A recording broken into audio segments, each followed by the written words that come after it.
Vamos tentar chamar a Patrícia aqui. Doutora Patrícia Freire.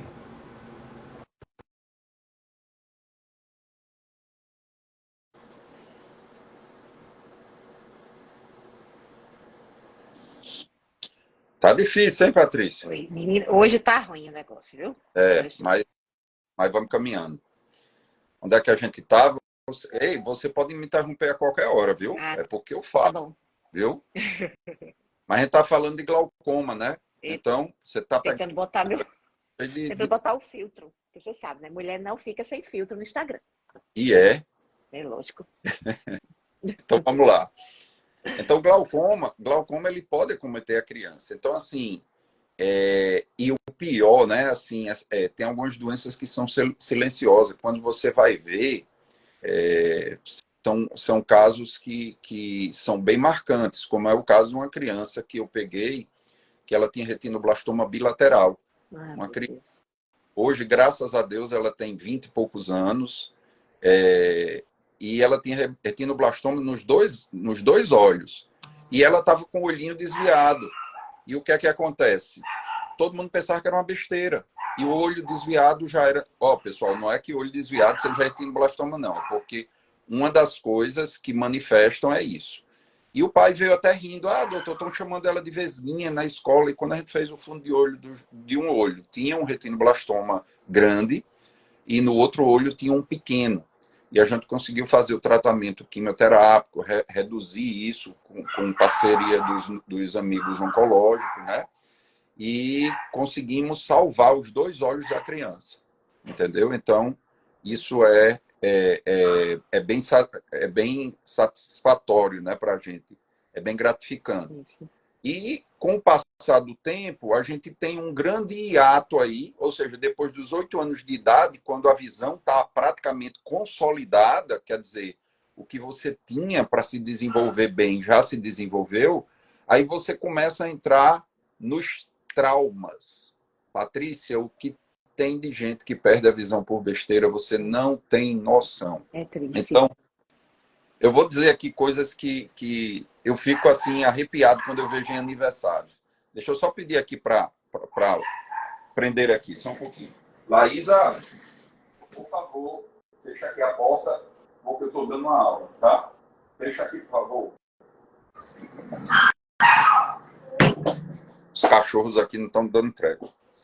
E aí, é, quando eu vejo palitinho de dente em coxinha de aniversário, aquelas mini coxinhas cheias de palitinho de dente, eu fico agoniado, porque eu já vi paciente perder a visão, criança que veio pegar, a outra bateu e o rosto, né? Uma coisa muito que se faz, até a gente vê em Instagram, né? Bolo, o pessoal empurrando a cabeça da pessoa no Pois é. bolo. Ali dentro, no bolo, às vezes se coloca palitos para sustentar a parte de cima do bolo com a de baixo. E eu já vi trauma com isso. Já vi trauma de abelha pendurada no olho do paciente, porque andando de moto levantou a viseira. Motoqueiro adora andar de viseira levantada, e a viseira é uma proteção, né? Sim. Então, já vi de tudo, fogos. Agora, nesse período, rolha de champanhe vai chegar nos pronto-socorro, pode ter certeza. Então, quando for abrir, bota a tampa para bater na sua mão, não para Não fica aquela estourar, brincadeira. né? E aí, depois que você passa dessa fase de risco de trauma, e aí vem os traumas de trabalho também, né? A gente pegava muito trabalho clandestino lá no Onofre Lopes, de pedreira. Tem muita pedreira aqui em João Câmara, por aqui por perto. E eles colocam explosivo dentro da pedreira. Eles furam um buraco na pedra, põem pólvora, igual uma espingarda de soca que se usa, aquela de bate-bucha. E eles, quando estão armando ainda para detonar, ela explode. Então eles Sim. chegavam sempre com a mão danificada da explosão, né? Porque é um Jesus. tiro para cima e no olho.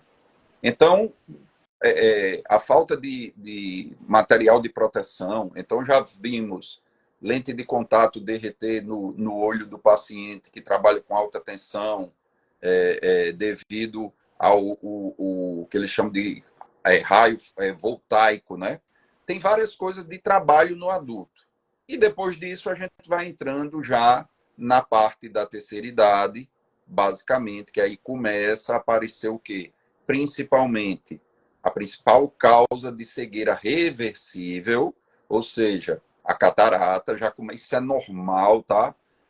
Chega gente com 45 anos, eu fui um colega seu, ele disse que eu tô com catarata. Eu digo, eu também, eu tenho também. Eu tenho 50 anos. Então, a catarata, ela é interessante, Patrícia. Eu costumo dizer que é o fusível que a gente tem no olho, né? Ela se queima para não queimar a retina. Então, a catarata, a gente gasta ela durante a vida, né? Ela absorve toda a reação fotoquímica da radiação ultravioleta, de tudo que a gente vê durante a vida, e ela vai se opacificando. Ela é nossa amiga, o cristalino é nosso amigo para não queimar a retina. Por quê? Porque a retina é tecido nervoso, e tecido nervoso, uma vez lesionado, apesar de alguns trabalhos mostrarem que não é estritamente assim, dificilmente se regeneram, né? Então, eu costumo dizer que os nossos olhos, ele é uma extensão do sistema nervoso central, sem estar protegido, porque o nosso cérebro e nossa medula, né, nosso encéfalo, ele está protegido dentro de uma calota óssea, né, que é o crânio e a nossa coluna.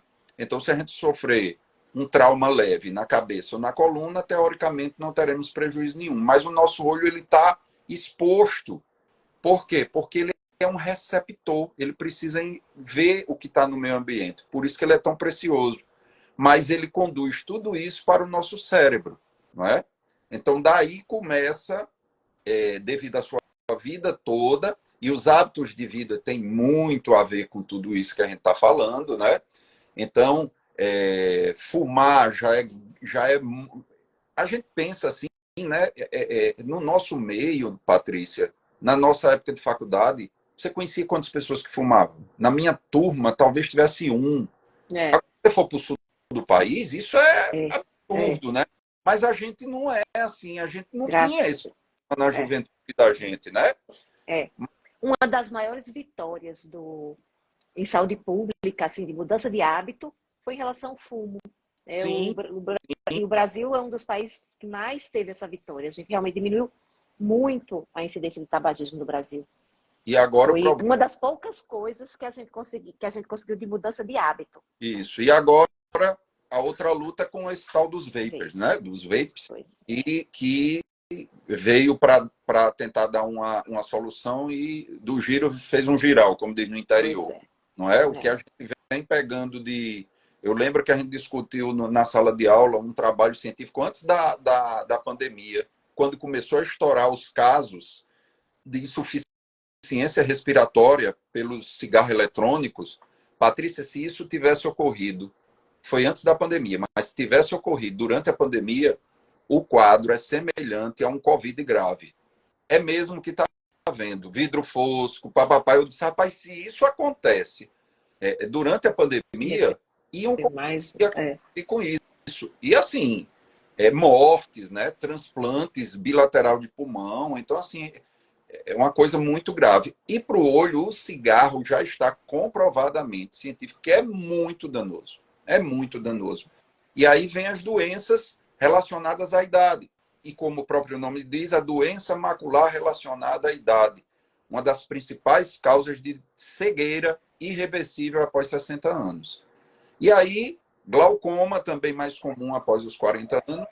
E o glaucoma e a doença relacionada à idade e a catarata, a catarata é normal, eu não vou dizer porque é quase fisiológico, mas o glaucoma ele é silencioso, não é? Sim.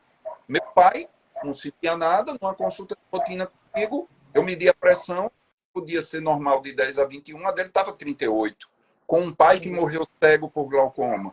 Então, se naquela hora eu não tivesse estabelecido o tratamento correto para ele, ele provavelmente ia ter o mesmo fim que o meu avô, não é? Então, assim, hoje já está comprovado também com a dieta bem balanceada, principalmente rica em vitamina A, vitamina C, vitamina E, luteína e zeaxantina, que a gente faz até hoje, reposição extra, que às vezes a sua dieta você não consegue atingir uma concentração necessária, né? Mas luteína e zeaxantina ela tá rica em couve, em alimentos vegetais verdes como couve, né? Brócoli, gema de ovo e vitamina também. Então, é uma dieta saudável, mas às vezes você não consegue ter uma concentração satisfatória. A doença relacionada com a idade, ela está muito com caráter genético, não é? E tem algumas outras coisas que diziam, o uso de computador pode... Isso não tem comprovação científica, tá? Que eu tenha um aumento de doença relacionada à idade por exposição à luz azul. Não, já caiu pelas tabelas, né? A gente sabe que a exposição da luz pelos computadores celulares, ele vai mexer, para falar de uma linguagem bem simples. Como é que a gente vivia? Eu gosto muito de dizer assim, e eu acho que você concorda comigo que eu já vi suas postagens, Patrícia. A gente tem que viver ainda como o homem das cavernas. Não é? O homem da caverna, o quê? Andava muito, se privava de alimentação, comia uma dieta, basicamente, que não tinha massa, não tinha açúcares, era basicamente, né?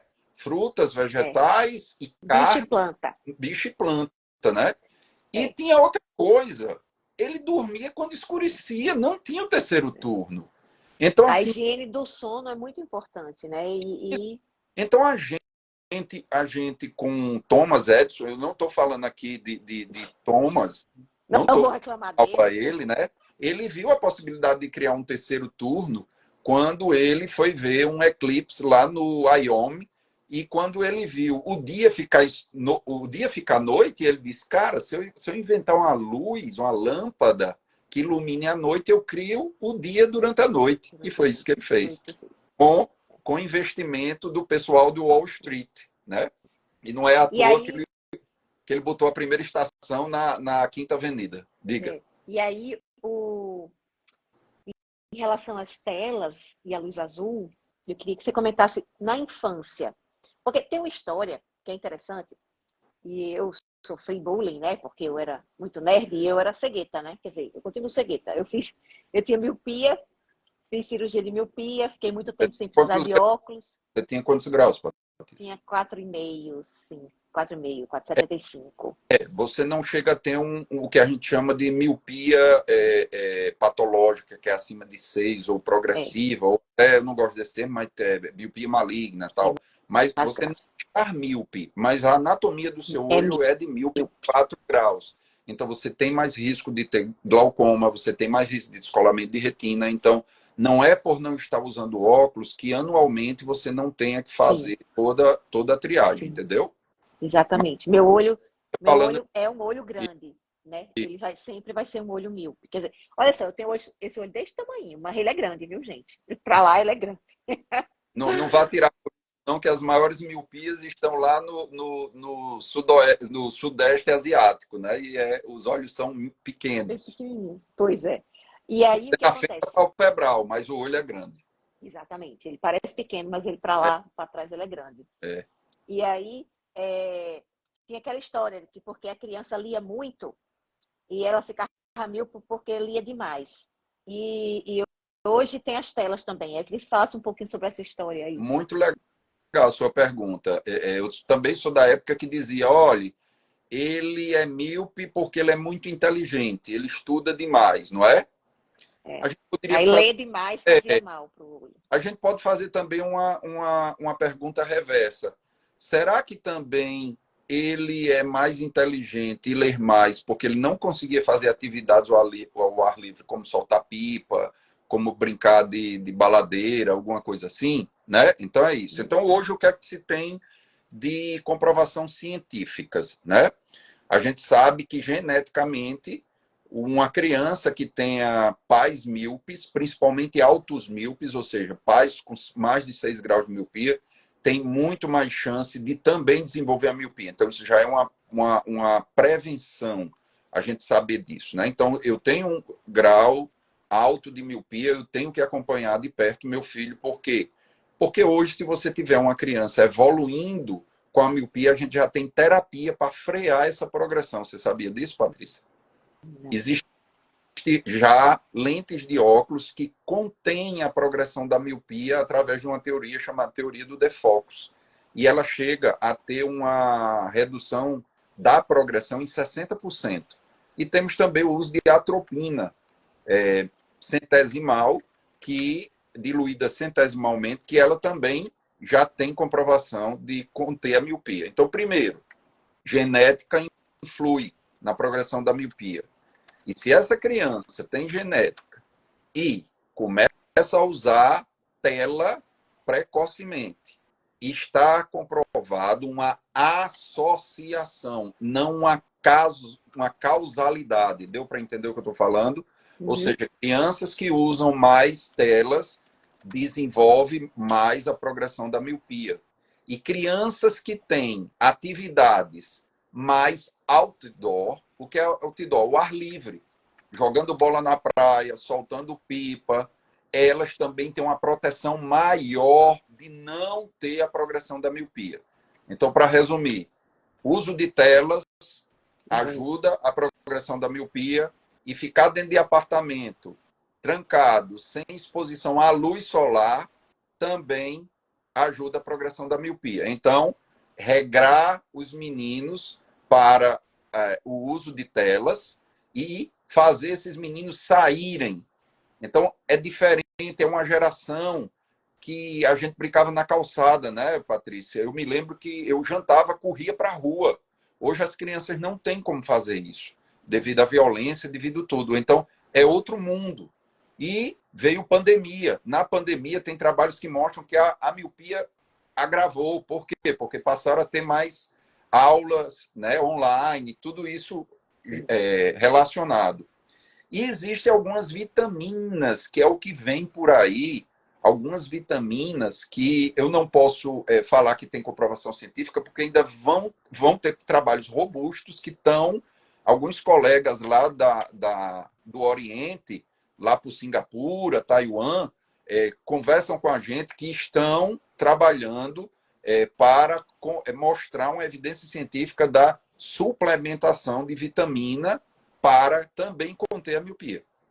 Então, como você perguntou, e aí, como eu falando, visão não é só a funcionalidade óptica do olho, além do excesso de tela causar essa progressão da miopia, está associado, causar não, está associado, também já é comprovado que esse uso excessivo altera o comportamento da criança, né? O que ela está captando, aquilo que a gente falou. Não é só a visão. Que entra por esse receptor que a gente tem aqui nos olhos, o que é que está causando na mente dessas crianças. Tem um dado muito, muito assustador que eu vi recentemente, que 28% das crianças em idade escolar do fundamental na Inglaterra, se você pedir para ele escrever um parágrafo, 28% vão cometer erros grosseiros na língua inglesa por não lerem e não escreverem mais à mão livre. E tinha um professor também, um dos maiores professores brasileiros. Imagina no Brasil, que já tem um no Brasil, que a gente passou por uma pandemia e que fecharam as escolas e que 51 países permaneceram com seus currículos correndo através, sabe de quê, Patrícia? Do rádio. Você acredita? 51 países não pararam os currículos e continuaram através do rádio. Mas, voltando a esse dado das crianças, tinha um professor que era Pierluigi Piatti, um dos maiores professores brasileiros que era italiano, morreu no Brasil. Ele dizia uma coisa muito interessante. Ele dizia, olha, quando você está escrevendo uma caligrafia de um nome, de qualquer coisa que você pense, árvore, você está pensando na árvore, você está passando um comando para seu braço e para sua mão, fazer o desenho do ARVORE, né? isso faz um circuito dentro do seu cérebro se movimentar tanto. E lembra, Patrícia, da representação do homúnculo, Sim. não é? A mão da gente tem uma e a língua, né? Isso. Tem uma representação gigante. Por isso que quando a gente tem um buraco no dente que a gente põe a língua, a gente acha que ele está do tamanho dos buracos das estradas do RN, né? Mas ele é pequenininho, mas é porque a representação da língua da gente é grande. E aí o que é que acontece? Ele dizia que quando você escreve um B, você mexe um circuito gigante. Quando você digita, é um toque. Sim, você é um toque, é B, exato. B. Claro, você está pensando que é B e está direcionando seu dedo. Mas não é a mesma coisa. Não é a mesma coisa. E a gente se preocupa muito, muito, muito, porque, Patrícia, já ouviu falar no efeito Flynn e efeito Flynn reverso? Eu me lembro desse nome, mas não lembro o que era. Olha que interessante. O William Flynn, se eu não me engano, é William Flynn, foi o cara que estudou o QI, que determinou o QI. Sim, sim. Então, ele fazia o seguinte: vamos pegar uma sala de aula, vamos aplicar um teste. 2 alunos tiraram nota 100 no teste. Então, o que é que ele fez? Nessa amostra, o mais inteligente são esses 2 tiraram 100. Só que quando a amostra foi ampliada, tinha gente mais inteligente do que esses 2. Por isso que o QI passou a ser 110, 120, 130. Acima de 130 é considerado o que antigamente chamava de superdotado, né? E na Dinamarca, se eu não me engano, para você entrar no serviço militar, eles fazem o seu QI de todos os soldados que vão entrar. E pela primeira vez na história dessa medição, a partir do ano 2000, o QI começou a cair. E aí começaram a ver isso na França, na Finlândia, na Bélgica. E eles já têm, Patrícia, quanto é a taxa de queda de QI a cada década. E a previsão é que, se nada foi feito e nós continuarmos a ter gerações menos inteligentes que as anteriores, logo, logo teremos uma geração de pessoas incapazes. Sim. E aí eu gosto muito de cinema, que eu acho que os caras são visionários, né? Tem aquele filme o Wall-E, né? Que é um robozinho. Que aí, quando chegam lá onde estão os humanos, são uns gordinhos na cadeira que eles mal andam, eles não andam mais, né? Porque eles andam com uma cadeira que tem uma propulsão, né? Eu digo, cara, esse cara visionário. tá vendo o futuro, porque vai parar naquilo ali, né? E não só a diminuição do QI, teve também, aí isso é mais nos Estados Unidos, nos outros países não parece ter o caso ainda, é a geração que a geração vai viver menos. Sim. Então, nos Estados Unidos, eu acho que nos outros países não, mas nos Estados Unidos, a primeira geração que vai viver menos é essa geração atual. E outra coisa interessante é que essa geração também tem menos força. Então, foram feitos testes de força, e essa geração ela é mais fraca do que a anterior, né, considerando a mesma idade. Então, nós estamos ficando mais fracos em relação à força física, certo? A aptidão física, e em relação a QI. Então, você imagina a situação, né? E mental. O que é que nós estamos fazendo com os nossos filhos? Então, a sociedade, ela está...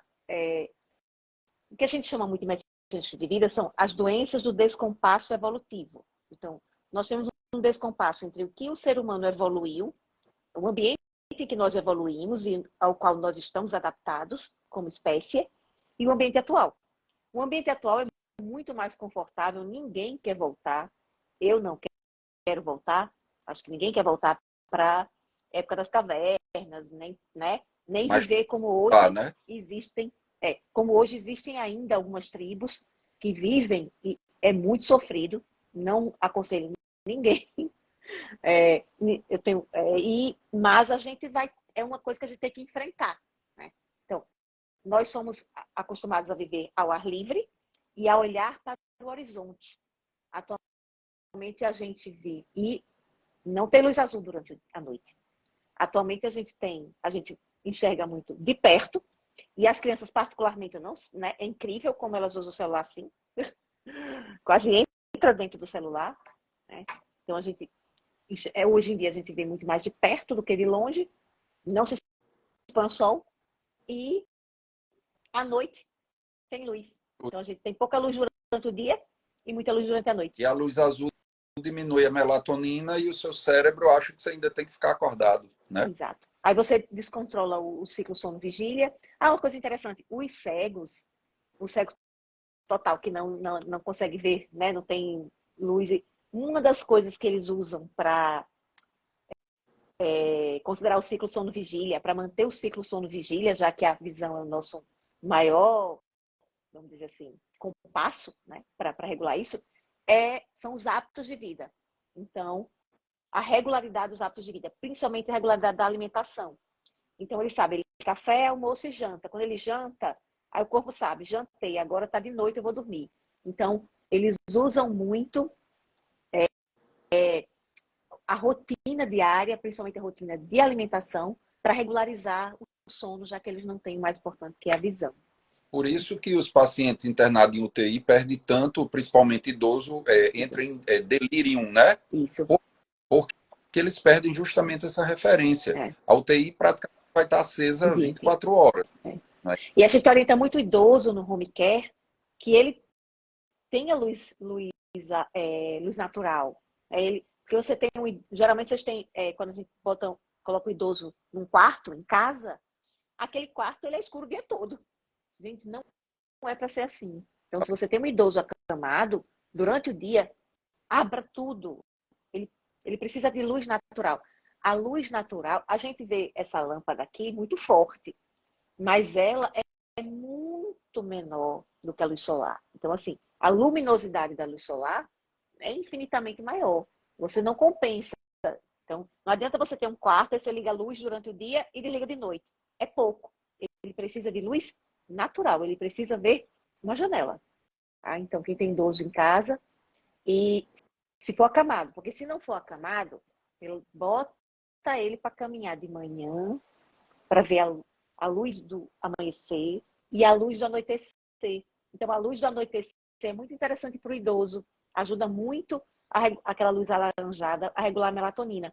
O jovem não tem tanto problema. Então, para o jovem, a gente orienta o esporte durante o dia. Então, o esporte pela manhã, excelente para o jovem. Fazer esporte ao ar livre assim que acorda. O idoso, ele precisa desses dois momentos.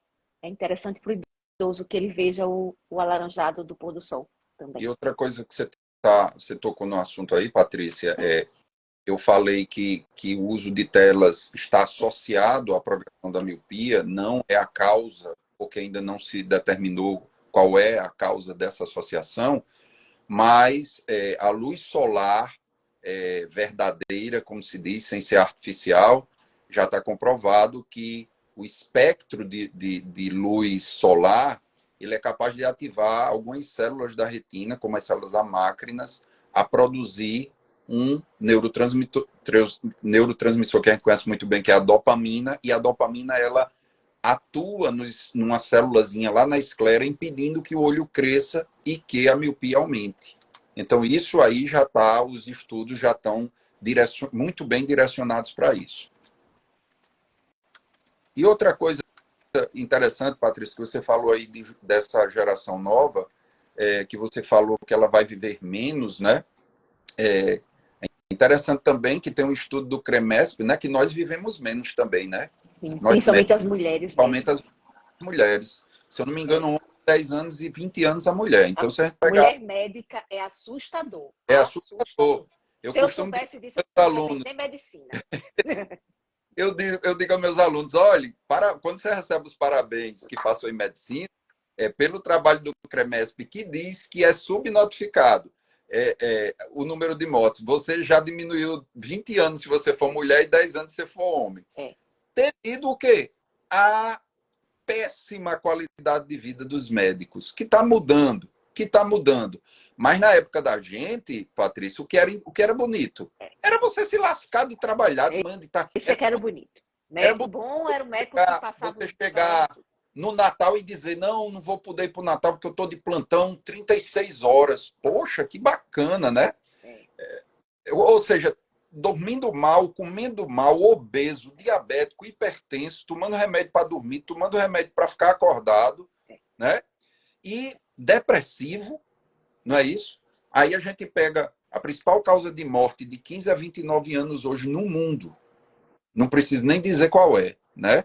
Mas a gente sabe que é isso. E uma coisa muito interessante que você falou aí, Patrícia, que eu estava falando da visão, né? Com a visão a gente faz nossas escolhas no mundo, né? Sim.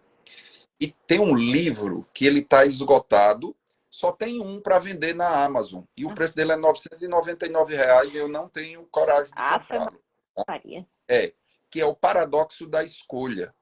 Sim. E baseia-se num trabalho, se eu não me engano, o nome do pesquisador é Barry Schwartz.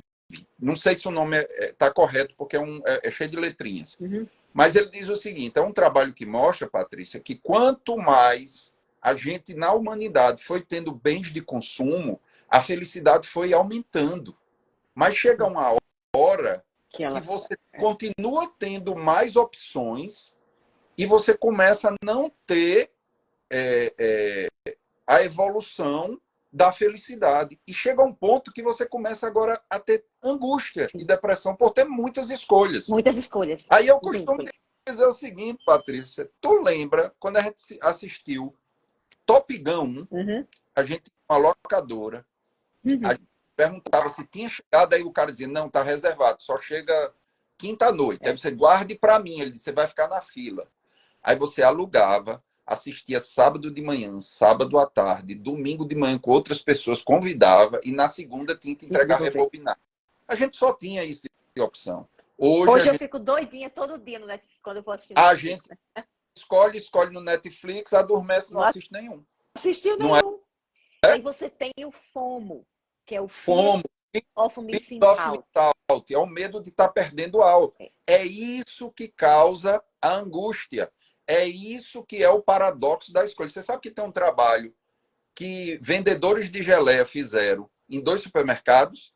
Ai, eu me lembro que tem isso. Você já viu isso? Mas que ele eu me lembro, mas eu não sei direito os detalhes, não. Eu sei que ele escolhia... Eu vou lembrar de todos os detalhes, mas eles botaram 2 geleias em um supermercado de um bairro, se eu não me engano foi assim, e 10 tipos de geleias em outro supermercado. O que vendeu mais foi o que ele botou só 2 tipos, porque a pessoa pegava ficava e saía. Doida. E a outra que ficava olhando, escolhendo, acabava dizendo, não vou levar não, porque ele acha que vai perder o melhor, né? Ficou indeciso. Então, é o mal hoje, escolhas, e tem... Uma das coisas que a gente coloca em medicina do estilo de vida é que você tem que você tá fazer o me escutando bem? E, Karina, de sua voz está diferente. De vez em quando dá uma paradinha, mas dá para entender. Mas de vez em quando dá uma paradinha. Então, assim, em medicina do estilo de vida a gente coloca muito... medicina do estilo de vida é a ciência da mudança. É como fazer o paciente mudar, tá? E aí, uma das coisas principais que a gente coloca é que, assim, a pessoa disciplinada, ela não tem mais força de vontade que os outros.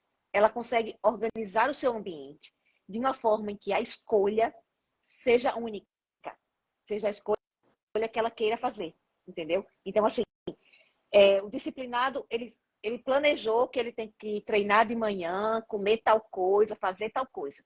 Ele organiza o dia dele de quando ele acorda, o telefone toca na hora, a roupa tá toda pronta. Ele não tem jeito, ele vai ter que ir. Ele não tem escolha, porque tocou o despertador, a roupa tá lá do lado, pronta. Ele não vai olhar para a roupa e vai dormir de novo. A pessoa menos disciplinada, o que ela faz? Ela não bota o despertador, ela não arruma a roupa, ela não escolhe um horário mais adequado. Então, você fazer com que as escolhas sejam inevitáveis é melhor. Se você deixar seu cérebro para você escolher todos os passos da sua vida, quando chega a noite, você está esgotado. Se você tem que escolher fazer exercício ou não, fazer comer tal coisa ou não sei o que lá, ou não, entendeu? Quando você chegar à noite, você está muito esgotado de todas aquelas escolhas que você fez e que você precisou de força de vontade para fazer. Mas se você deixar o dia todo organizadinho e não precisou pensar muito, você chega mais descansado em casa e você não está esgotado e você não vai comer tudo que vem pela frente, porque você já planejou. Quando chegar em casa, você já sabe o que é que vai comer, você não vai escolher. Então, você diminuir as escolhas ao longo do dia e forçar a si mesmo para escolher a melhor escolha, além de deixar você menos estressado, melhora o seu ambiente. Entendeu? Patrícia, isso que você falou é tão interessante porque a gente sabe, tem um livro chamado O Cérebro, que é um livro de um brasileiro fantástico. Eu acho que é lá, ou é naquele de Harari, que ele fala Sim. Homo sapiens, que ele diz Sim. que a gente gasta 20 a 25% da energia que a gente consome para ativar o cérebro para pensar, né?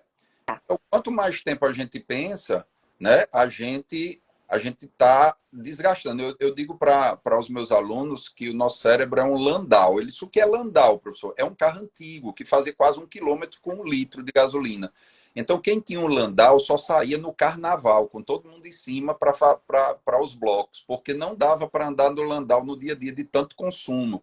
Então, eu digo, o cérebro da gente é um Landau. Você Ele é só tira muito ele gastador. para fazer uma coisa muito importante. Então, se você ficar usando ele para tudo no mundo, você vai se esgotar. Isso. Você vai ter um esgotamento, né, energético. Então, assim, Principalmente quando você importante. precisa mudar, entendeu? Porque a gente faz no dia a dia, a gente tem uma rotina. E às vezes essa rotina não é boa. Eu, por exemplo, porque eu já tenho esse conhecimento, né, já tenho essa preocupação, uma coisa que eu digo muito é o seguinte: se você não se preocupar, se você se deixar levar, você, no mínimo, você vai ter uma síndrome metabólica. No mínimo, você tem uma composição corporal ruim. Isso é o mínimo. Porque o nosso ambiente atual, ele é impossível, se você não tiver uma preocupação ativa, você ser saudável, né? Exato. E Então, se você... para lhe fazer, Patrícia, eu tenho uma pergunta para lhe fazer. Como é que você... Não sei se você lida com esse perfil. E aquele paciente que diz, eu não quero. Como Então, é que esse eu quero? paciente, ele É bonito o que você está dizendo, mas eu não quero. E eu vou lhe dizer porque eu estou fazendo essa pergunta. tem. Como é que você Isso lida? o que acontece? A gente tem, isso aí são as etapas de mudança que a gente chama.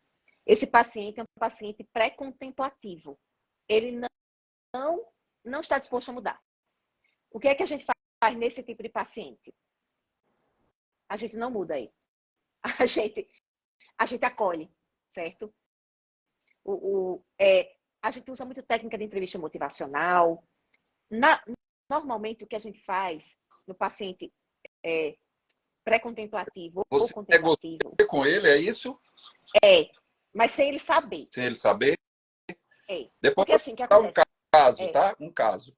Esse paciente, assim, que ele diz que não quer mudar, você vai fazer, ok, você não precisa mudar. Aí você conversa um pouquinho com ele e você coloca, ele sempre vai mudar alguma coisinha. E aí você usa para que ele diga que vai mudar, entendeu? Então você diz, eu não vou mudar nada. Aí você tá certo, aí começa a dieta, exercício, não sei o quê.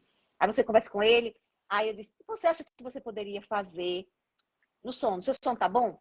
Aí faz, o sono podia melhorar. Eu digo, e você acha que melhoraria como? Eu acho que eu vou diminuir o Netflix. Ele diz alguma coisa, sabe? Aí quando ele diz alguma coisa, você pega. Porque vamos dizer assim, psicologia, né? Quando eu digo uma O reforço coisa... positivo, é o reforço positivo. E quando eu digo alguma coisa, por exemplo, você diz para mim que eu preciso emagrecer. Aí eu vou dizer, não. Agora, se eu que disse que eu preciso emagrecer, fui eu que disse. Então, se eu digo que eu vou diminuir o Netflix, fui eu que disse. Então, eu posso diminuir o Netflix. Se eu disse que eu vou diminuir, é porque eu posso diminuir. E aí a gente começa a fazer meta smart. Aí a gente pega ele. Pode diminuir como? Aí ele vai dizer, eu vou desligar em 10 horas. Eu digo, então, você vai desligar às 10 horas da noite. Bom. Então, você vai pegando alguma coisinha e não força. A gente tem que aumentar a autoeficácia do paciente. Muitas vezes, o que acontece é que ele não quer mudar porque ele acha que não consegue. Então, você tem que dar alguma vitória para ele. Quando ele diz que vai fazer uma coisa e ele faz, mesmo que seja bem pequenininha, ele teve uma vitória. E ele percebe que pode fazer. Às vezes, você fica com esse paciente 1 ano. E ele muda isso aqui. Mas, ano que vem, ele muda isso aqui. Sabe? O importante é que a gente não desista do paciente. Porque a gente, às vezes, pega paciente muito sofrido, sabe? Principalmente mulher. Às vezes, ela já tentou, assim, 8 vezes. Já tomou todos os remédios. Tá exaurida. Ela está exaurida. E ela acredita que não consegue. Então, a gente tem que trabalhar a autoeficácia dela. Dizer, você consegue. Porque se você conseguir uma coisinha... Uma vez eu peguei um paciente que simplesmente ele trocava o dia pela noite, jantava, só comia no jantar, meia-noite, numa churrascaria. Ele saía de casa para a churrascaria à noite. Comia lá e era a única refeição do dia. Era voltando do plantão? Era médico? Não, ele era home office, para piorar. Entendi. Ele estudava, ele passava a noite trabalhando, um rapaz jovem, passava a noite trabalhando, comia só à noite, durante o dia dormia, tinha distúrbio bipolar, totalmente descompensado. Então, distúrbio bipolar é uma das coisas que você tem que ter o ciclo sono-vigília bem adaptado. Exato. Ele não fazia exercício. Então, assim, nada ele fazia certo. E fumava. Aí eu fiz, pelo amor de Deus, vamos ver o que é que ele consegue fazer. Ele mudou, a primeira coisa que ele conseguiu mudar foi diminuir o cigarro e ele disse que não foi mais para churrascaria. Ele começou a comer em casa. Então você imagina, a pessoa que comia na churrascaria toda noite, se ele pelo menos come em casa. Isso ao longo de décadas. Então, assim, pequenas mudanças de hábitos de vida, elas têm uma repercussão muito grande. Esse paciente está todo esculhambado, mas se ele só parar de fumar, e ele acabou parando com 3, 4 meses, já foi uma vitória gigantesca.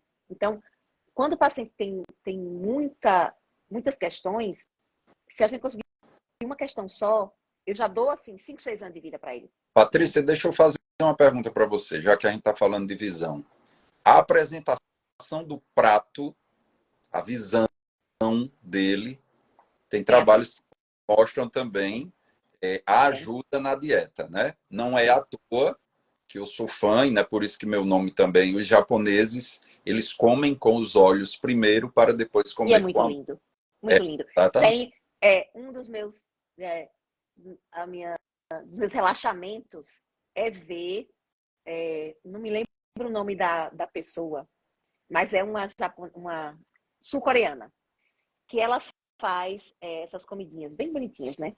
Então, eles têm até um nome específico para esse tipo de vídeo. São vídeos de relaxamento. Tem vários vídeos assim. São vídeos bem calmos. Slow food, mas é o ato de você se alimentar. É uma terapia. Não, é um tipo de vídeo que é de relaxamento. Então, pode ser com comida. Assim, são sempre vídeos muito bonitinhos e lentinhos com a musiquinha, que você fica meio hipnotizado com o vídeo. E ela faz comidas maravilhosas. E assim, existe na medicina de vida, a gente tem 3 pilares. Um pilar é que o médico é o exemplo. Lembrar que medicina de vida não é especialidade médica, é um movimento na área da saúde. Então pode ser médico, dentista, Você fez psicólogo. Me lembrar agora, não vou citar o nome, mas de um professor da gente de cardiologia, só para não perder a meada, que ele ia atender o paciente com uma carteira de cigarro no bolso. Eu digo, professor... Me lembro, pois é. Então, na medicina de vida, o médico tem que ser o exemplo. Outra coisa é que o médico ele é um guia do paciente. Ele ajuda, é tipo um mentor. Ele ajuda o paciente a chegar vamos dizer assim, nos melhores hábitos, na melhor qualidade de vida possível. Ele ajuda na caminhada. E o outro pilar é a medicina culinária. Então, olha aí. É a importância, é a importância de voltar. Por isso você está dando tanta receitinha bacana, tanta coisa. Eu vi. Eu não cozinhava tanto depois que eu comecei a ver medicina culinária. Então, existe um livro, Médicos na Cozinha, que é de pessoal brasileiro. Existem muitos livros sobre isso e tal. E aí você tem a arte. O que é medicina culinária? É a arte da culinária com a ciência da nutrição, né? Da medicina, né? Da nutrologia. Isso é tão... Então, importante, Patrícia, desculpa interromper mais uma vez, mas é porque a pessoa diz, mas eu vou comer uma salada e faz uma cara, mas tem salada, que é tem saladas e saladas, né? não é? É falta. Aí, uma coisa que eu coloco muito, falta de repertório culinário. Então, por exemplo, nós, Monotonia alimentar também, monotonia né? alimentar, a gente não vê a possibilidade de outros alimentos porque não conhece, né? Então, assim, essas receitas sul-coreanas, por exemplo, são muito diferentes. Tem coisas que não, realmente são muito elaboradas, não dá para fazer aqui, mas elas me abrem a possibilidade de combinações que eu não iria pensar se eu nunca tivesse visto. Então, eles combinam coisas muito diferentes. A apresentação é muito bonita. Isso vai abrindo a sua mente, a sua E visão. também, e também o estímulo do olfato, né? Que o olfato ele está intimamente. Muita gente na Covid, na pandemia, dizia: eu perdi o gosto. Às vezes ele perdeu o O olfato. olfato. E o olfato é a grande porcentagem.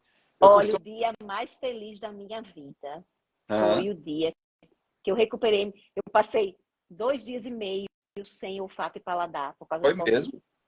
Foram os dias mais esperadores. E eu, danada na medicina culinária, né? Aprendendo um monte de coisa de medicina culinária e tal, E que é época de perdi Covid, a referência. muito home office e tal. Então, eu muito na medicina culinária. Perdi o olfato e paladar. E o pior, mandava para os grupos médicos, e agora faço o quê, tal, o que é que eu tomo? Aí o pessoal fazia, fulaninho faz 6 meses e não voltou. Eu digo, como é que a pessoa diz isso? Eu desesperada, e a pessoa dizia isso. Patrícia, Então, o dia mais feliz foi quando eu recuperei. E foi olfato. eu escutando, foi eu sentindo o cheiro de queijo de coalho. Então, eu saí do quarto e eu senti o cheiro do queijo de coalho. Meu marido fritando queijo, né? Meu Deus do céu, ele foi o dia mais feliz. Eu fiquei tão feliz, eu tinha muito medo, porque realmente teve gente que passou muito tempo sem A olfato e gente, paladar. a gente publicou um artigo numa revista bem importante, que é a Frontiers in Medicine, e Sim. falando justamente da perda da anosmia. E tem lá, a gente fez umas ilustrações bem interessantes, e a lesão, ela tanto ocorria localmente do vírus, como também pela via hematogênica, para quem está nos escutando que não é médico, pelo sangue. Ele ia lá no centro e causava, rompia a barreira hematoencefálica e ia na região do olfato e do paladar. Fiquei dois Mas, Patrícia, dias e meio. você estava, para a gente comprovar isso, né? E disso que eu falei para você do slow food, há mais ou menos uns 10 anos, quando eu estava entrando com minha startup no NATA, que era o Núcleo de Aplicações Tecnológicas Avançadas, geridas pelo grande professor Glaucio Brandão, tinha uma moça que estava criando uma essência de aroeira, que é uma pimenta. E a Sim. aroeira, ela cria essa essência que tem um cheiro e um paladar, e a essência é só para você colocar na comida. Ela mostrou duas raivinhas, não tem raivinha? E ela disse, coma uma, depois coma a outra. Você comia uma raivinha normal. Quando você comia a outra, que ela colocou a gota da aroeira, era uma explosão na sua boca, entendeu? E aí eu costumo dizer, rapaz, ela está aproveitando do olfato para ampliar o paladar. E a gente comprova isso para quem está nos escutando, que tiver canela em casa, né? Canela não tem gosto nenhum. Se quer comprovar isso, você pegue uma colher de chá de canela, não diga à pessoa, feche o nariz dela e peça ela para fechar os olhos e abrir a boca e coloque a canela na boca e peça ela para degustar. Ela vai passar para lá e para cá, você botou areia na minha boca, quando você destapar o nariz dela, ela vai dizer canela.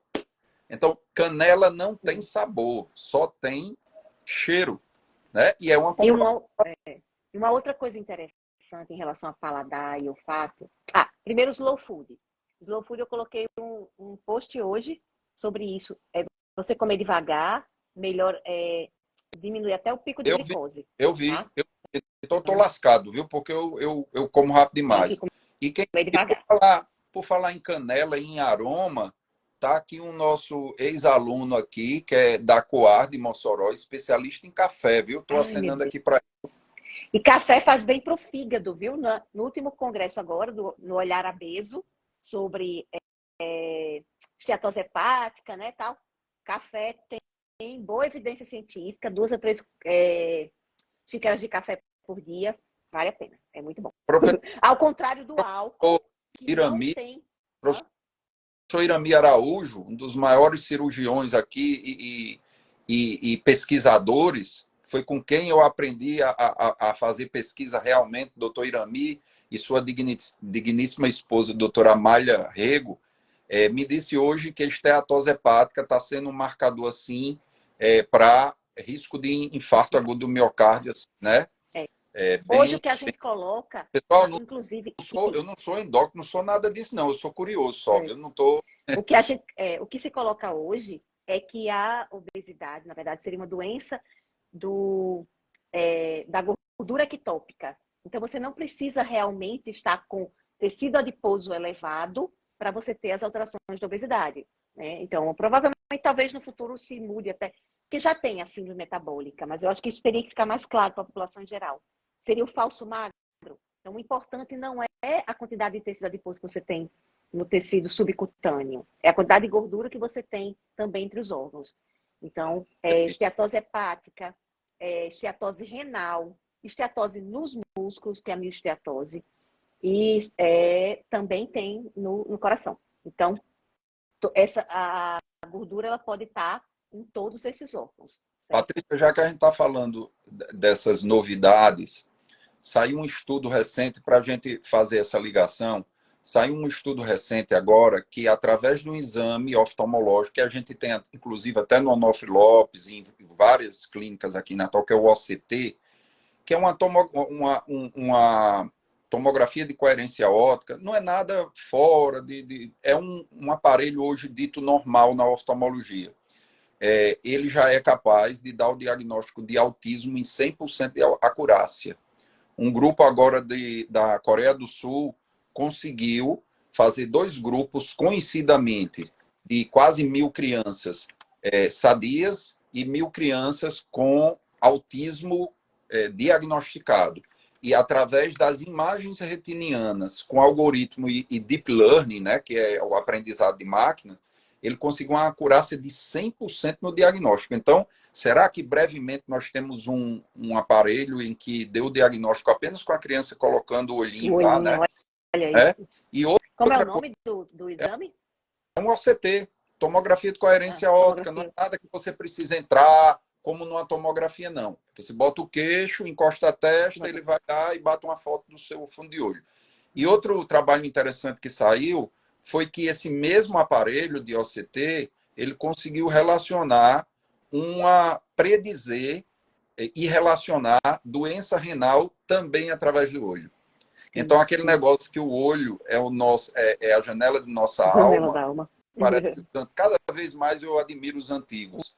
E outra coisa interessante que eu digo para meus alunos, Patrícia, o olho, ele é o único órgão do corpo humano que eu consigo ver nervo, arteríola e vênula sem precisar abrir o paciente ou utilizar nada de muito sofisticado, a não ser um fundoscópio que se usa há mais de séculos, né? Então, assim, o que está ali na retina está no rim, está no cérebro, está no coração, está na polpa. Você consegue ver a parte vascular muito bem, né? Então, o OCT relacionou a espessura da coroide, que é uma camada vascular do olho, com o parênquima renal. Diga aí. Então, agora, a gente também... Será que a gente vai poder, através do olho, predizer como é que vai ser a saúde renal desse paciente? Então, muita coisa pipocando aí. Que bom, né? Exatamente. E aí, em relação... Eu queria voltar à história do paladar, lembrar uma coisa. O paladar em si, ele é muito aprendido, certo? Então, assim, se nós fôssemos chineses, nossa noção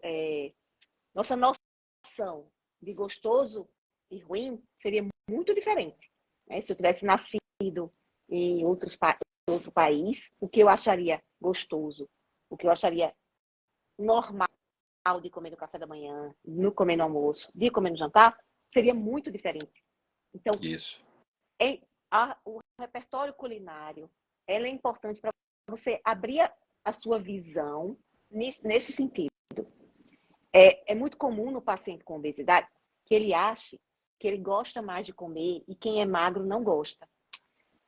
Aí existe uma analogia muito importante e muito fácil de você perceber que não é assim. O paciente que gosta de comer e não tem problema com a comida, ele é como um enófilo, como um amante do vinho.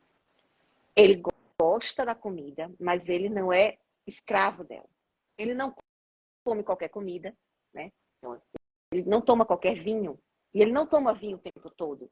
O vinho, para ele, é um prazer que tem hora, tem local, né? Tem toda uma aura envolvida. O contrário do alcoólatra.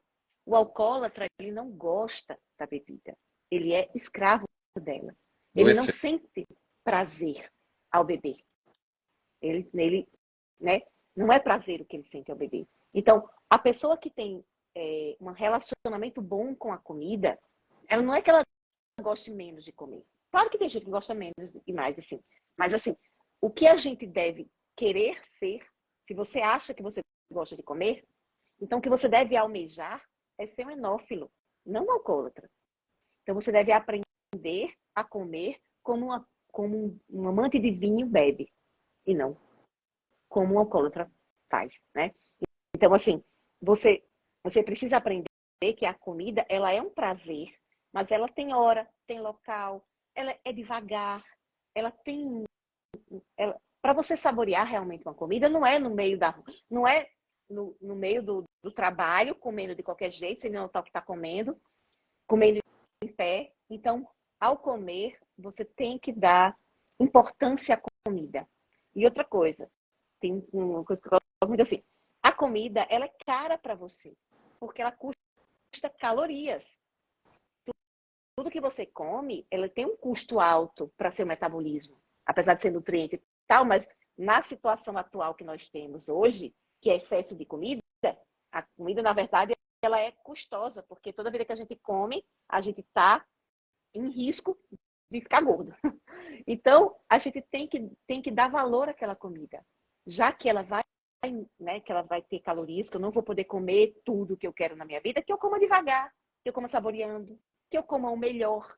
Então, assim, dê valor à sua comida e coma bem. Então, quem está em processo de mudança de hábitos, não só para emagrecer, mas para melhorar a composição corporal, para se alimentar melhor, ele não vai comer pior, não vai comer menos gostoso. É o contrário. Tem que comer mais gostoso, mais devagar, mais sabor, entendeu? Então, essa visão é muito difícil para passar para as pessoas que, não só obesos mesmo, mas para as pessoas que comem mal. Elas não conseguem entender essa visão. Duas coisas aí, Patrícia. Primeiro, que você disse que a pessoa é o produto do meio, né? Então, ela não vai... provavelmente, se a gente for para a Irlanda, o café da manhã da Irlanda pode parecer com a gente, mas se você for para um país árabe, possa ser completamente diferente. Você diz como é que está comendo isso pela manhã, né? Ou em Londres, né? Eu até tenho um e-book que eu coloco os cafés da manhã para dizer para a pessoa, olha como se come lá fora. Por que você tem que comer só pão com ovo de manhã? Eu adoro pão com ovo, mas não precisa ser só pão com ovo. Isso. E você falou uma coisa muito interessante. Se você é o produto no meio, fica muito difícil você ter um hábito saudável se você vive numa casa em que seus pais não tenham e é quem dita a dieta. Concorda? A criança, ela não... A criança não tem escolha. Eu vou lhe dizer uma coisa que você vai ficar surpreendida e nunca se diz isso, né? Mas você pode comprovar com Karina, que é a sua amiga, a minha filha mais nova, ela que dita a dieta dela desde que ela é bebê. Então, a lancheira dela no colégio, Patrícia, eu digo que ela sofre bullying lá. Que é saudável. Ela leva brócolis, tiras de cenoura, e você pensa que isso foi a gente que disse alguma coisa? Não, é ela. Ela é uma pessoa altamente restritiva com a comida.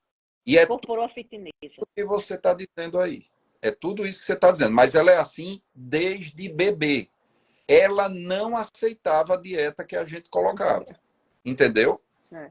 Eu digo que ela é minha avó, porque o que ela faz é mesmo de uma pessoa, tá entendendo? É.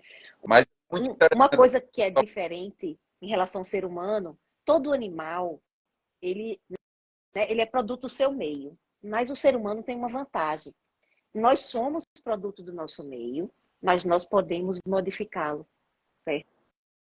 Então, assim, a via é de mão dupla.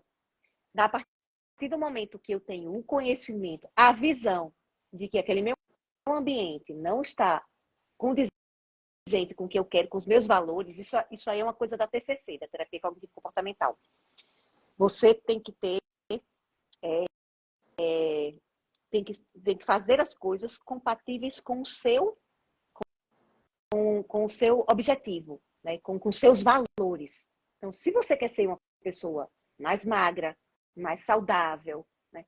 Com as taxas boas, que vai viver até 80, 90, sem precisar de ajuda, para se limpar no banho, para se levantar, você tem que tornar o seu ambiente favorável para isso. E eu tenho muito paciente que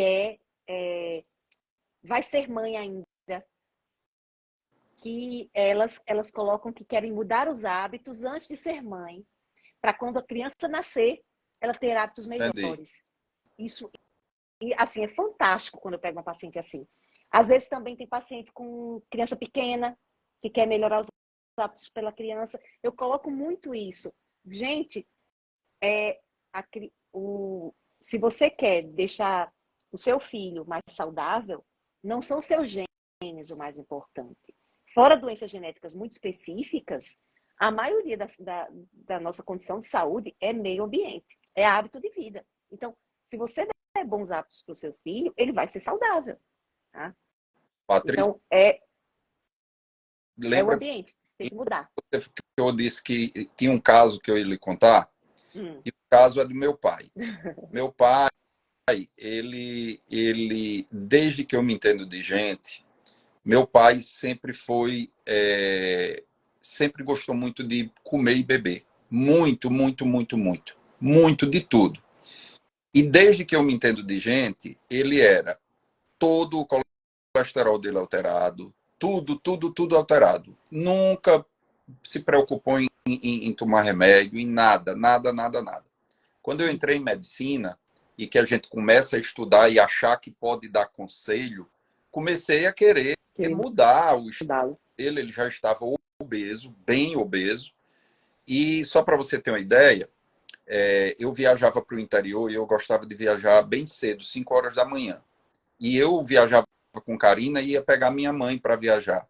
E quando a gente chegava de 5:30 da manhã na casa dele, ele estava com um pernil de porco que ele tinha comprado no mercado perto da casa dele, tinha levado uma padaria que um amigo dele tinha um forno industrial, e ele estava comendo a gordura do pernil de porco, que é muito bom, que é muito bom.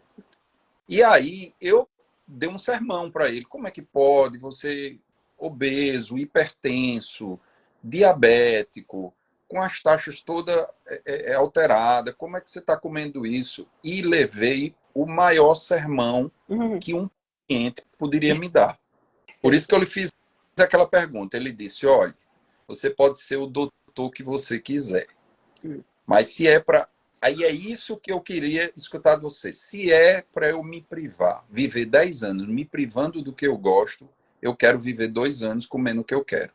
Como você trabalha com uma pessoa dessa? Você está entendendo? E ele viveu até os 82 anos, do mesmo jeito que eu o conheci. Ô, genética boa, viu? Patrícia, ele fez um cateterismo porque ele tinha uma dor e ninguém descobriu o que era essa dor. E disseram, olha, vamos fazer um cateterismo porque pode ser uma ponte miocárdica, alguma coisa. O hemodinamicista disse, rapaz, as coronárias do seu pai é igual o canudo do Bob's que a gente toma milkshake, não tem nada. Então, o colesterol dele sempre foi estourado. Então, o metabolismo dele vivia muito bem com aquilo e não depositava nos vasos. Me pergunte como, que eu não sei. Mas desde que eu tenho a mais tenra memória do meu pai, é do jeito que ele morreu. Você está entendendo? Mas aí a pergunta que fica é, como é que você lida quando o paciente diz, doutora, não venha com essa conversinha É, não, que eu não quero viver desse seu estilo, não. não. Aí a gente vai devagarzinho. A gente Comendo vai pelas acolhendo. beiradas. A gente geralmente só acolhe, disfarça, faz outra coisa, né? E permite que ele volte. Então, um grande segredo é não desistir do paciente, porque não adianta, ele não vai mudar se você tentar impor.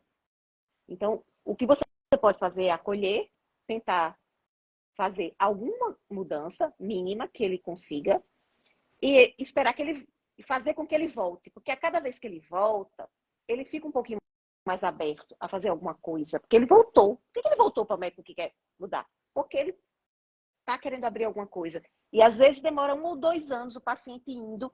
Tem paciente de uma médica, colega minha, que ela disse que ele foi, durante 2 anos, ele foi de 2 em 2 meses, sem fazer nenhuma mudança.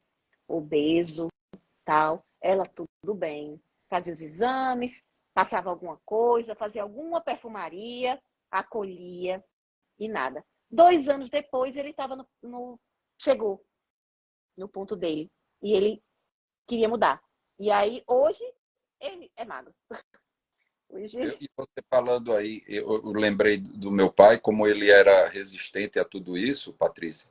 Quem entrou agora foi o doutor Nelson Galvão, que acompanhou o pai dele, o meu avô, que cegou por glaucoma. Meu avô cegou completamente. E doutor Nelson acompanhou essa jornada aí.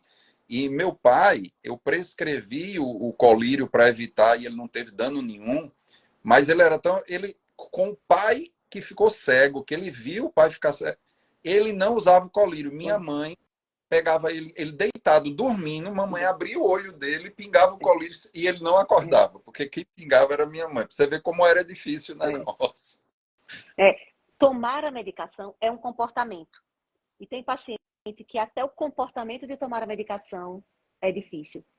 E assim, o mais importante que eu fico para os colegas médicos que estão vendo aí, não desista do paciente. Acolha. Faça o que for possível, não enfrente, porque ele não está no momento de mudança. Então, a gente chama de transdiagnóstico, né? Ele tem uma... Você vai ter... São etapas de mudança, que é pré-contemplativo. Pré-contemplativo, ele não está nem aí. Ele não quer mudar em nada, ele não se importa. O contemplativo, ele já está meio assim, eu preciso fazer alguma coisa. Mas ele está indeciso se o preço da mudança é maior do que o preço de não mudar.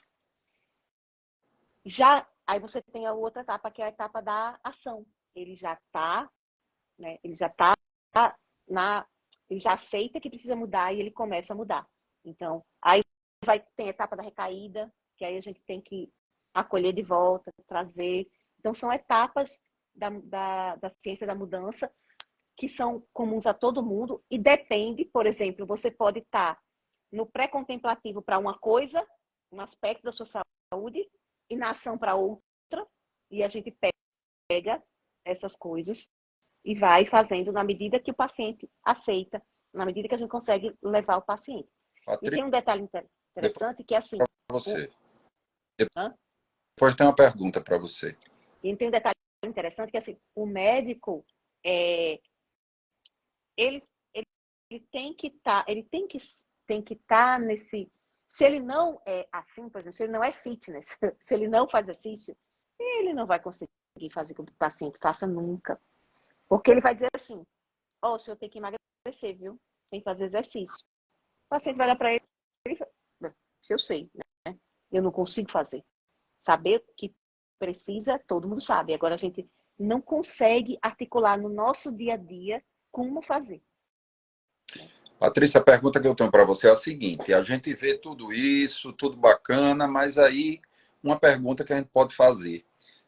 E o paciente com uma renda mais difícil, de ter uma alimentação tão gourmetizada como a gente vê, tão bonita no Instagram, que não tem condições de pagar uma academia. como a gente... É possível a gente também...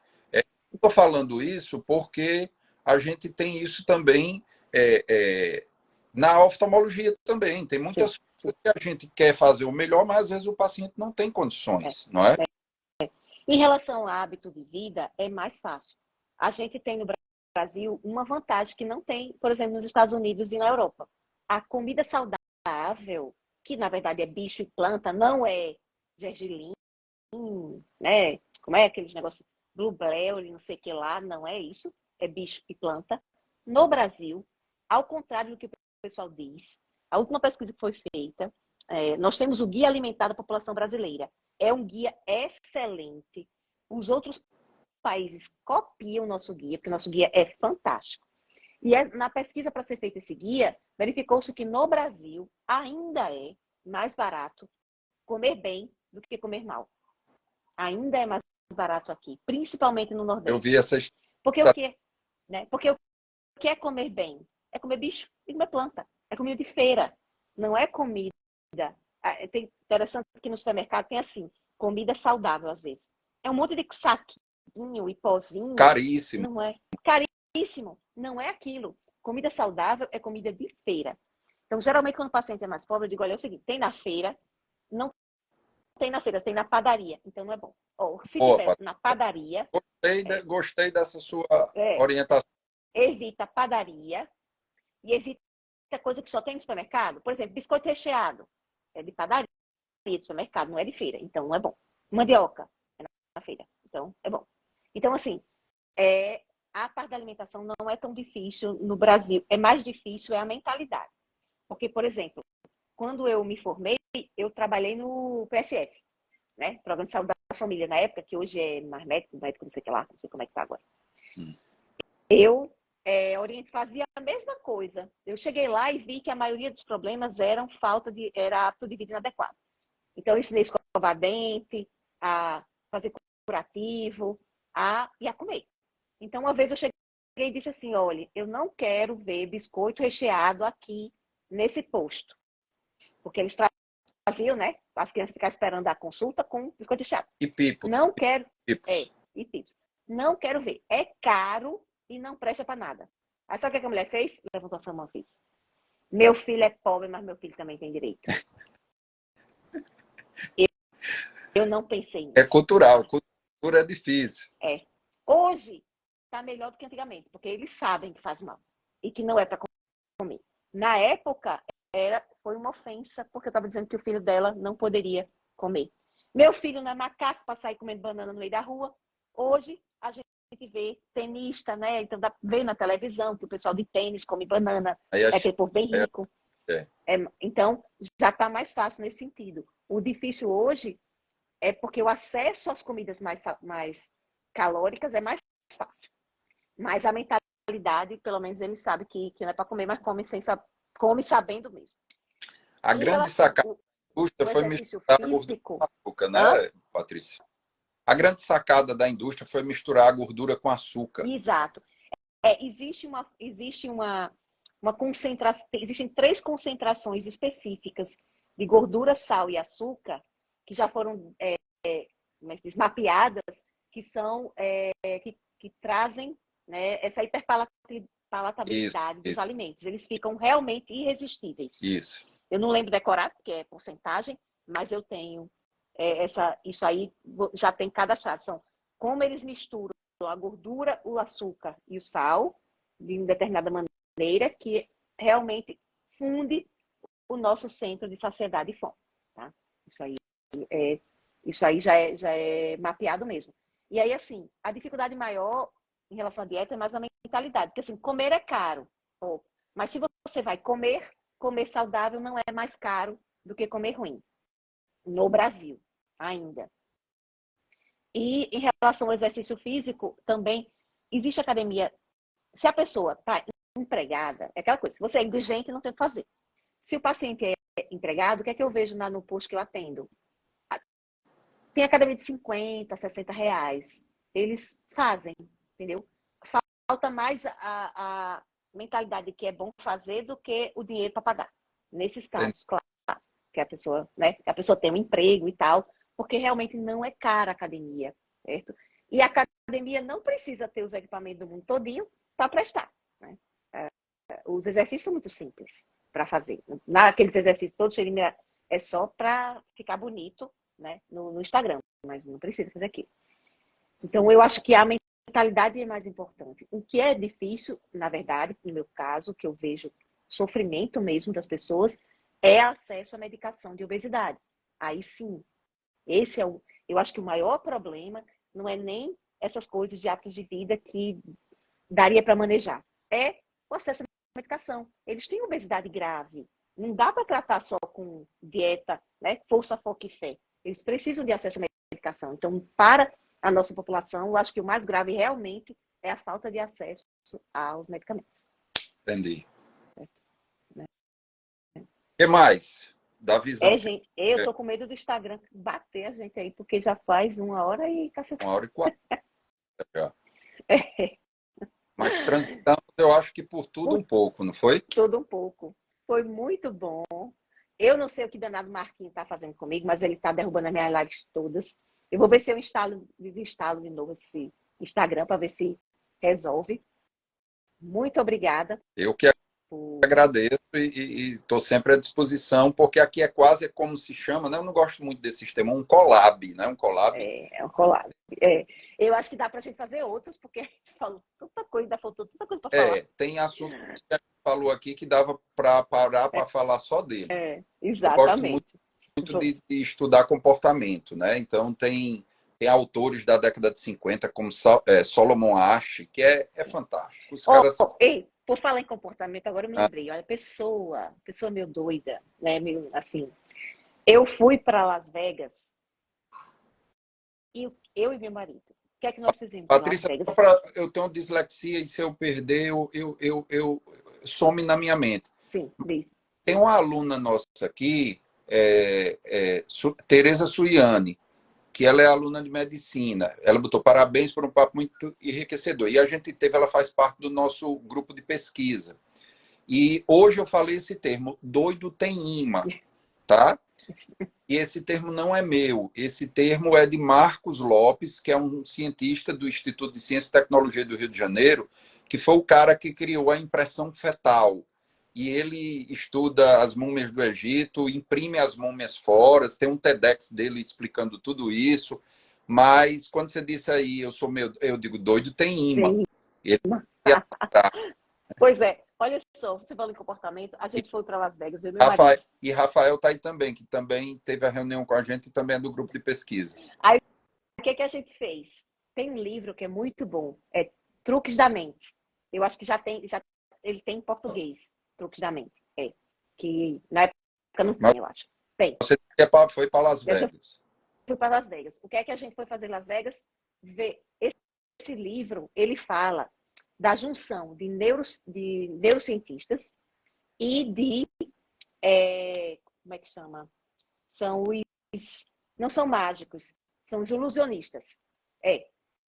Porque você tem os ilusionistas e você tem aquelas pessoas que fingem que são médios sem ser, e há uma briga entre eles. Isso. Então, eu não estou lembrando direito porque o termo era em inglês na época, mas já tem em português. Bem, resultado. Nós fomos para os shows que tinham desse livro. Muito interessante. Ele explicando os bugs da mente, porque eram os neurocientistas que estavam estudando como é que os ilusionistas enganavam as pessoas com truques fantásticos. E aí a gente foi para Las Vegas, como foi só eu e meu marido, nossa programação todinha foi seguir esse livro. Não foi cassino, não foi nada. Legal. Realmente é um turismo proveitoso, né? Que você... Nem o brasileiro, porque os shows eram pequenos e só tinha mais canadense e americano. Mas você viu aí que a gente falou no início aqui da live da inércia psicológica, então os neurocientistas se juntaram com eles para fazer uma coisa que talvez se tivesse cada um do seu lado não ia conseguir fazer. O livro é muito interessante, fala sobre muitos bugs que nós temos, né? E como a gente é enganado pelos ilusionistas por causa disso. É muito bom. E mesmo eu lendo o livro, sabendo o truque bem direitinho, eu ainda fui enganado de novo. Eu tenho um livro aqui que apresentando fazendo uma apresentação como um mágico. E por que o nome disso? Porque o mágico é o cara que você paga para ele mostrar uma coisa que você está sabendo que é mentira e que você está sendo enganado. Você paga para sofrer um golpe da sua mente. Exato. Ou seja, você vê a mulher saindo de lá, você sabe que ele não cerrou ela não foi cerrada, mas você está pagando ao cara para mentir para você. Então, é mais ou menos isso que você está falando aí. É muito bom o livro. Então, gente, antes que o Instagram derrube a gente, né? Muito obrigada.